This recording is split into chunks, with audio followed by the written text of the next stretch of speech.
11ই September বললেই আমরা মনে করি আমেরিকার টুইন টাওয়ারের কথা, কিন্তু ঠিক 28 বছর আগেও একই দিনে এক ভয়ঙ্কর ইতিহাস রচিত হয়েছিল দক্ষিণ আমেরিকার চিলিতে। এক রাষ্ট্রপতির মৃত্যু, এক সামরিক অভ্যুত্থান, এক স্বৈরাচারী শাসকের শুরু। এই গল্প সালভাদর আলেন্দের, এই গল্প গণতন্ত্রের পতনের, এই গল্প আগুস্তো পিনোচেট নামের এক লৌহ মানবের উত্থানের। 1970 সাল চিলির মাটিতে ইতিহাস রচিত হয়।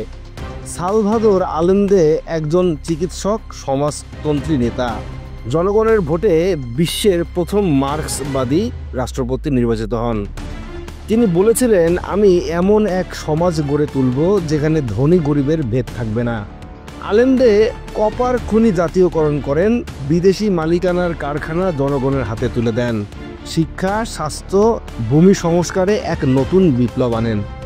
কিন্তু এতে যারা ক্ষতিগ্রস্ত হয় তারা চুপ করেছিল না, বিশেষ করে বিশ্বের পরাশক্তি মার্কিন যুক্তরাষ্ট্র। হোয়াইট হাউসে তখন প্রেসিডেন্ট রিচার্ড নিক্সন। তিনি আলেন্দেকে চিলির ক্যান্সার বলেছিলেন। CIA এর গোপন মিশন শুরু হয়, চিলির অর্থনীতি অচল করে দেয়া, আলেন্দেকে রাজনৈতিকভাবে একঘরে গড়ে ফেলা আর সামরিক বাহিনীকে প্ররোচিত করা। চিলির রাস্তায় তখন লম্বা লাইন, খাবার, জ্বালানি, ঔষধ সবকিছুর ঘাটতি। জনগণের অসন্তোষ ধীরে ধীরে জমতে শুরু করে। 11 সেপ্টেম্বর 1973 সকালবেলা সেনাবাহিনী চিলির রাজধানী সান্তিয়াগো ঘিরে ফেলে। লা মনেডা প্যালেস, রাষ্ট্রপতির দপ্তর, সেখানে তখনও ছিলেন সালভাদর আলেন্দে। তিনি বলেন, আমি শেষ রক্তবিন্দু পর্যন্ত লড়ব। বিমান থেকে বোমাবর্ষণ হয় রাষ্ট্রপতি ভবনের উপর। ঘন্টার পর ঘন্টা ধরে সংঘর্ষ। শেষ পর্যন্ত আলেন্দে ভবনের ভিতরে মৃত অবস্থায় পাওয়া যায়। অফিসিয়ালভাবে বলা হয় আত্মহত্যা, কিন্তু ইতিহাস আজও সেই প্রশ্ন করে, আলেন্দে আত্মহত্যা করেছিলেন নাকি হত্যা করা হয়েছিল?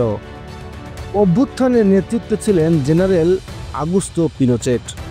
এক সপ্তাহের মধ্যে তিনি সামরিক জান্তার প্রধান হয়ে ওঠেন। এরপর নিজেকে ঘোষণা করেন রাষ্ট্রপতি।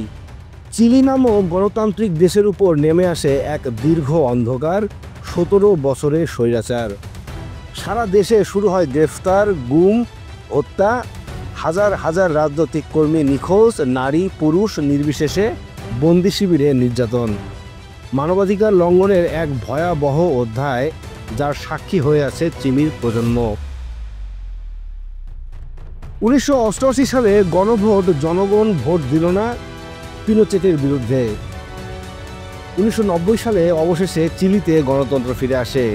পিনোচেট পদত্যাগ করেন, কিন্তু তার শাসনের রক্তাক্ত স্মৃতি থেকে যায় চিলির প্রতিটি কোণায়।